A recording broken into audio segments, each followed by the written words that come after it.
arrived at the greatest weekend in motorsports. Welcome back to Through the Gears as we get you set for NASCAR's Coca-Cola 600 and beyond even this weekend. Last week, if you're subscribed to my Twitter, I was able to call out Christopher Bell at 3-1 odds to win the All-Star race after a dominating performance from him in the heat and then getting by Joey Logano, who we did have as well at 9-1 odds, getting by him to win that race. So we ride a little bit of a win streak with our 7.6 unit profit after the All-Star race, which was also helped tremendously by Chris Buescher's top 10 and Chase Elliott's top 5 prop as well from that race. Looking forward, can Kyle Larson, who's on the double watch here going between the Indy 500 and the Coke 600, can he get the job done both places even, or can someone else come up and win in Charlotte Motor Speedway in NASCAR? Let's see who has what it takes to conquer the Coca-Cola 600 as we go through the gears. So entering the race here, Kyle Larson's at 6-1 odds, and quite frankly, he is going to be the favorite most places you go here. 6-1's not a heavy odd like he was at a certain other track like Kansas Speedway when we cashed him out to win that race. He was a 4-1 odd at Kansas. So 6-1 coming in between Charlotte and Indianapolis. That's kind of the reason he's went down a little bit. He opened up at 5.5-1 odds. But this week, it's with what's going on with him at Indianapolis, with the stress of going from there to there. No one's ever won in any of the races in a double attempt, and I think that's still going to play a key factor because Larson, if he's just focused on Charlotte, I could totally see him getting his second Coke 600 in his career. This time in front of fans, of course. But Charlotte seems like a track anyone with a pretty good chance could win. And Larson's going to have a tough time battling between going to Charlotte and dealing with qualifying for this race, racing in the Indianapolis 500, starting mid-pack there, which I think he's 22-1 to win that race in Indianapolis at the moment. But his 6-1 odd is just a little too high, or it's too high. It's too much of a favorite for me. There's people below that I'm looking at that have won this race in the past that I look forward to. And the first of those I'm going to talk about is Ryan Blaney. Blaney opens up at 8-1, second favorite, tied with William Byron at 8-1. Here's the difference. William Byron hasn't shown me that he can get the job done, especially when it starts to heat up. He's kind of the anti Tony Stewart. He starts to cool down when the summer months reach, and really, frankly, he hasn't been hot since his Daytona 500 victory, going back to back in that race. And really, Las Vegas, the last time I really looked at him to be an actual factor to win, and that didn't hold up, unfortunately, because of crazy caution situations and whatnot. He hasn't won here at Charlotte in the past. He's been close. He could have probably contended for the win last year if it went to a full race. And that's why, that's another guy up here in the favorites. Christopher Bell at 8 plus 825 is someone I'd look at as well, just because he won here last year in the shortened race. And he's equally measured to people like Denny Hamlin, who really has had the bad luck bug bite him a couple times. Given what has happened over the last couple of weeks with Denny Hamlin, he really hasn't been on my board in the last few weeks because of all the bad luck he's had. He was plowing tight at North Wilkesboro. He's had 2 mechanical failures that took him out of races in the last 2 actual races. I'm not keen on going Denny Hamlin here on the Joe Gibbs side of things. That's why I'm going to go Christopher Bell with the plus 825. I think he's just got it. and being the defending winner, coming off his all-star race win.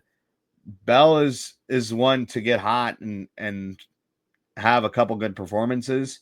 This might be the time where he starts heating up again, as he did with the 3 race win streak that we rode at least 2 of the wins on with Christopher Bell.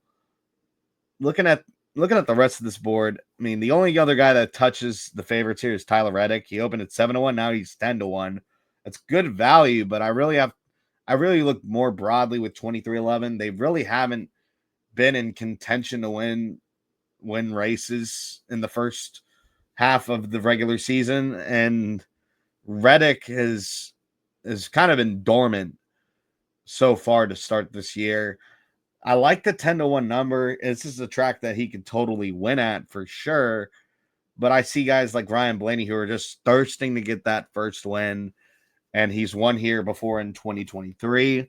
He's DNF'd the other 2 times in the next gen era. But Charlotte's been one of those tracks that you can count Ryan Blaney to be pretty fast on, as long as he doesn't run into an issue like a mechanical issue like he had at Homestead when he had a dominant car. He's been dominant a mile and a half, and I think this time around, I said last time at Kansas, I'm not going to touch Ryan Blaney.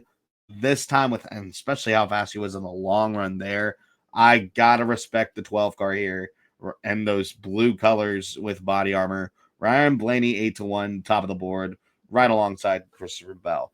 Now, you look down into the mid-pack now for the rest of your guys. You have Chase Elliott, 18-1, Joey Logano, 20-1, Alex Bowman, 22-1, Kyle Busch, 25-1, Ross Chastain, 28-1. Also, Barry is also at the 25-1 number as well. Barry at 25-1.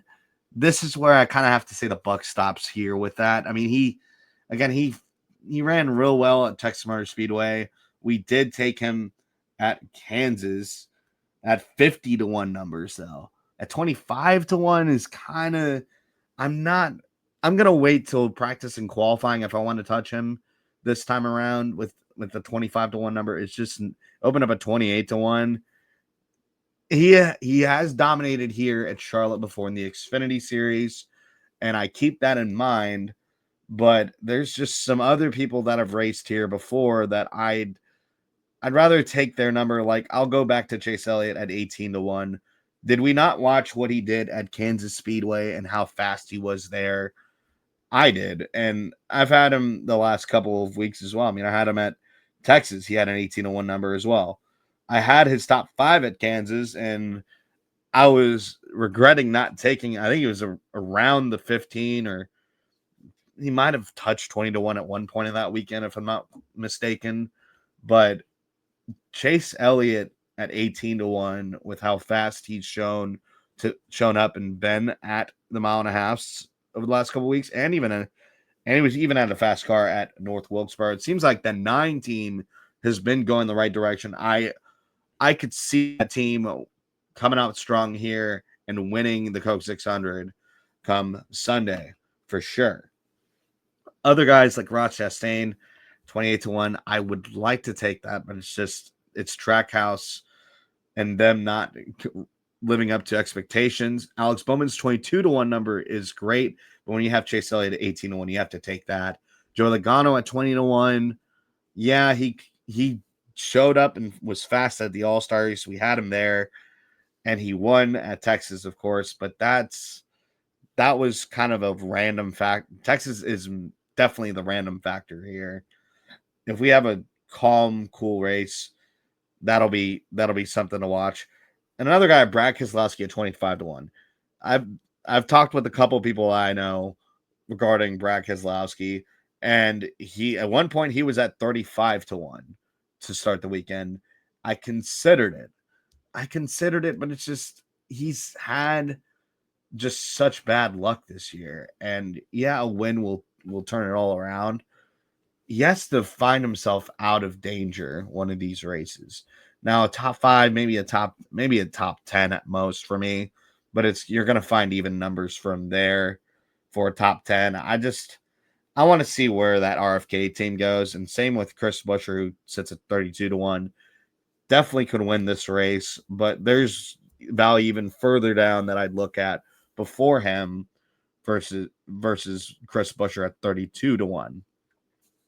But Wallace at 35-1, great number for him there, but it's just 23XI has not been the team to look at over the last couple of weeks. The last time I really looked at Bubba Wallace when he was on a top 10 streak, and I got him at Martinsville, and that was good. And then I had him at Darlington 17-1, and he hasn't been contending for wins strongly enough for me to take a look at him at 35-1 at Charlotte. A guy I will take a look at, though, who's been good and finished top 5 at Kansas, even though he was a lap down at one point. Take a look at Chase Briscoe at 35-1 with Joe Gibbs Racing. Somehow the lowest on the Joe Gibbs Racing totem pole with Ty Gibbs sitting at 30-1 odds. But Briscoe at 35-1 almost confused me because in 2022, he battled Kyle Larson for the win with Storehouse Racing. He's finished he finished third at Homestead, finished fourth at Kansas, and he's going to have an extra 100 miles. I think that's what will make the difference with that 19 team. Chase Briscoe, James Small, the crew chief, and everybody.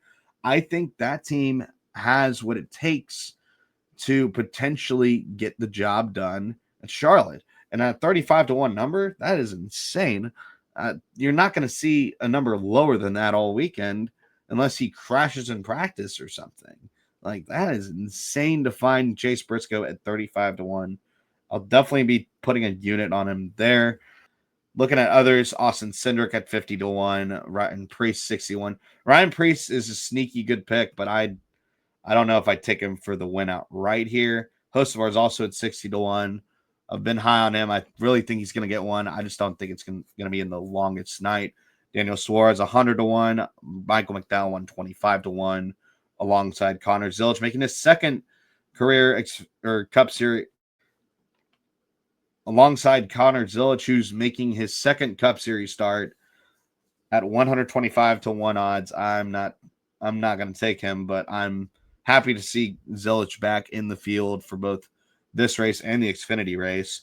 Austin Dillon 200-1, Eric Jones 150-1, Noah Gragson 150-1, and so on, as you see below on our ticker as well. So looking at, I'm going to look at the stats here real quick as well. Tyler Reddick does have the best average finish at an average finish of 5th, 2 top 5s, 3 top 10s. The key difference is that he only has 47 laps led through these 3 races, whereas you have Christopher Bell who has 138 laps led. William Byron, 141 laps led. Again, the 8-1 number definitely justified for William Byron there. Ross Chastain, 2022, had 163 laps led in that race, but again, Trackhouse Racing has kind of been on the burner here this year. You have Reddick first. You have second, Kyle Busch, 7.7 average finish with a runner-up in 2023 with Joe Gibbs Racing. Christopher Bell is third on this list after his win. Josh Berry, fourth. First race, he finished 10th here. That's interesting. That makes me think Josh Berry a little bit more, potentially. Alex Bowman's up here with an average of 10.3. William Byron, 12.3.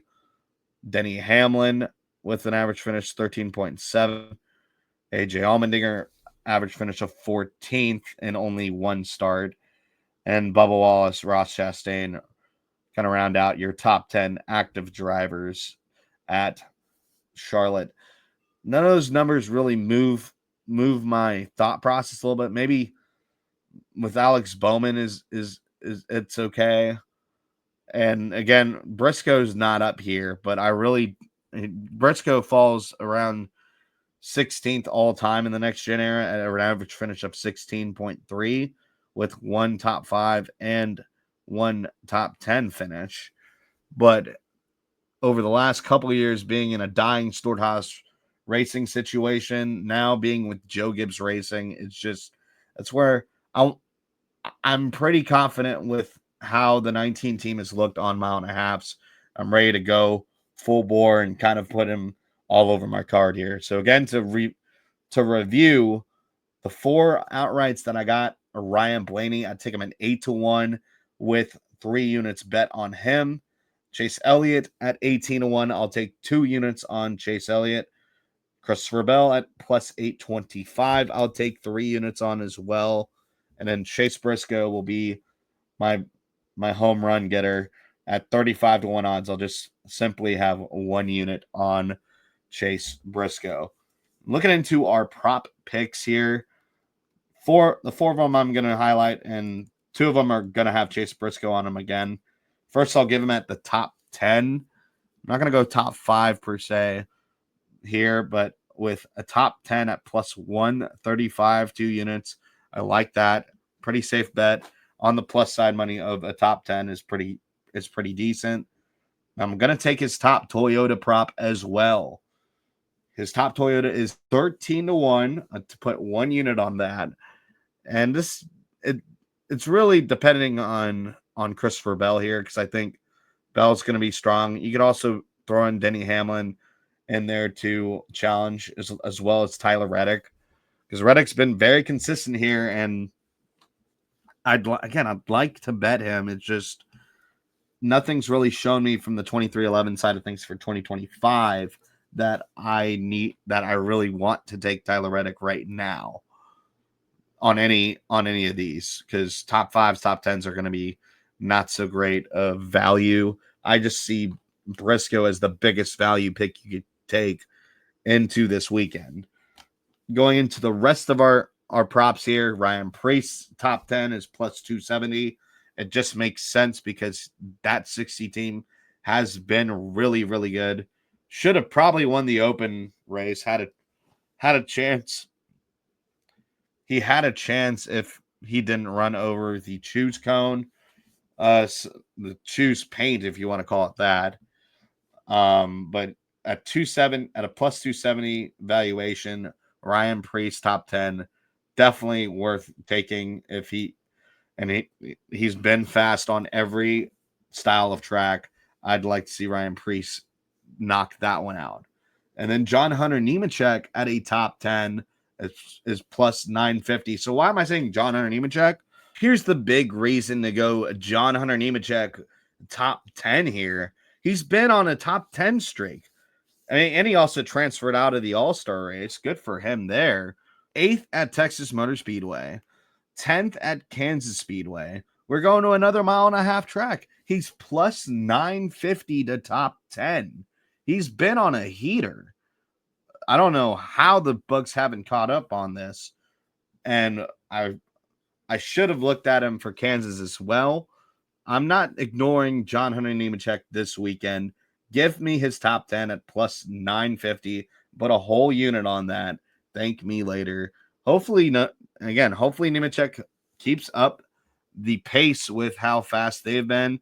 Last time his boss man ran as well, was able to get his only top 5 on the year at Daytona. Not saying there's a correlation into that with Jimmy Johnson running his 700th start at the Coke 600, but keep an eye out for John Hunter Nemechek on Sunday as well. So for our final segment, we're going to go into our fun pick, and it's not going to be the Truck Series. It's not going to be the Xfinity Series. We're going into the Indy 500. I got to look at these props. Been watching the action all week with practice and qualifying throughout the month of May, and there's a couple guys that have stuck out to me.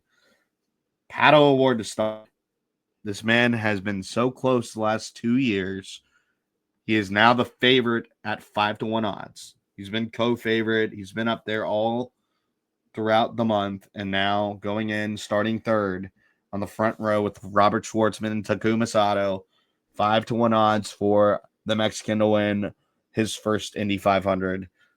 I will take those odds with him. I'd probably put about, my magic number is kind of 3 for these favorites, so I'm going to stick with that. I'm going to go 3 units on Pato O'Ward to win the Indy 500. So my second pick, though, the guy I just mentioned right next to him would be Takuma Sato, because he's never won starting outside of 4th. He's started 4th. He started 3rd. He's won those 2 Indy 500s before.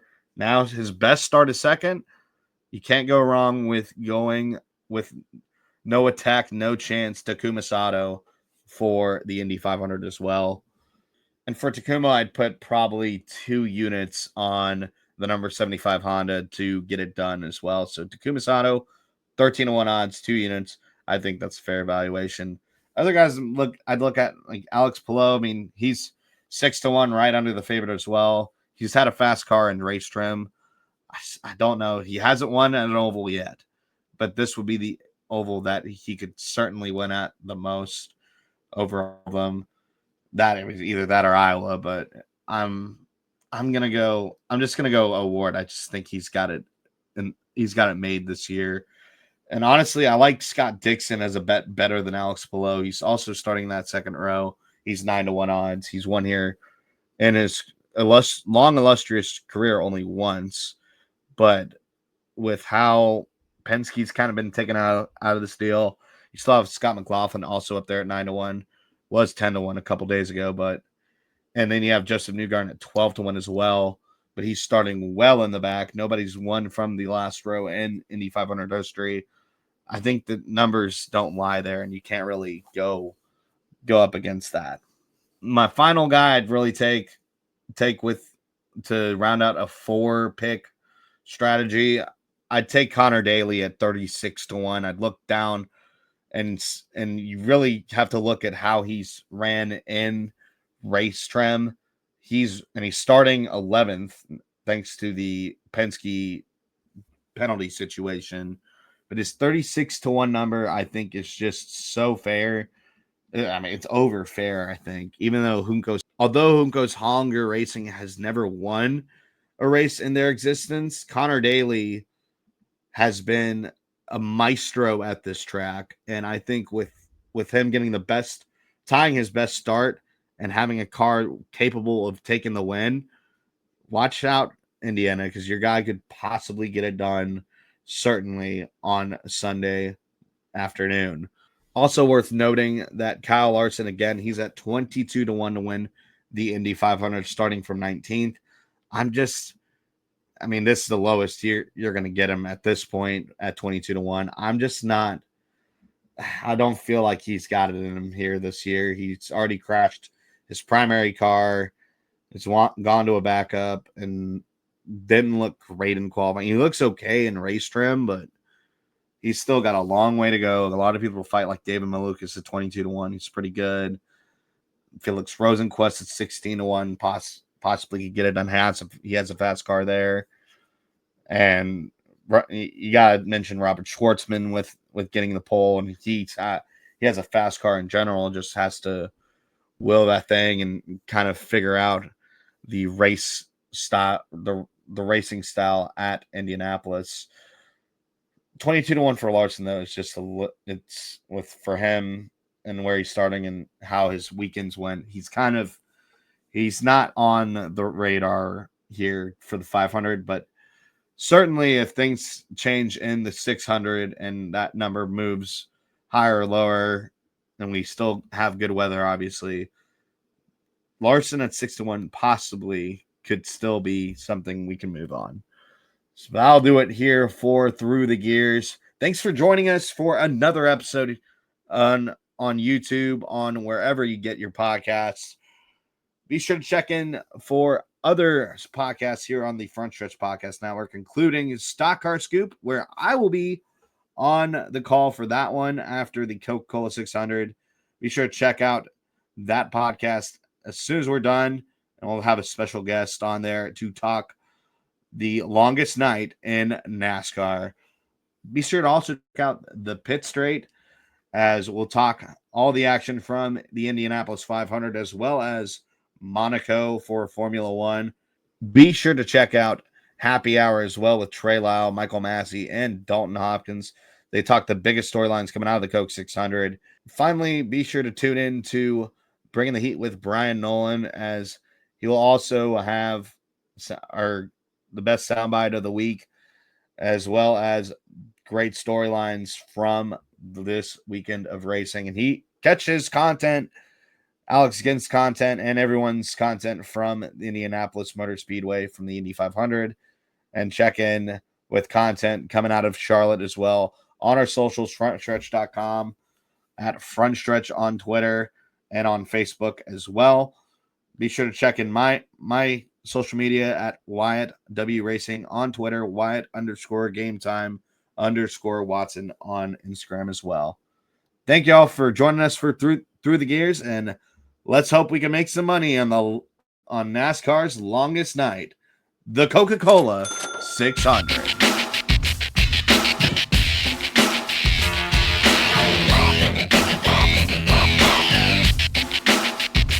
Steven Stump of frontstretch.com here. Come back for more great racing videos, and if you like us, don't forget to hit that subscribe button.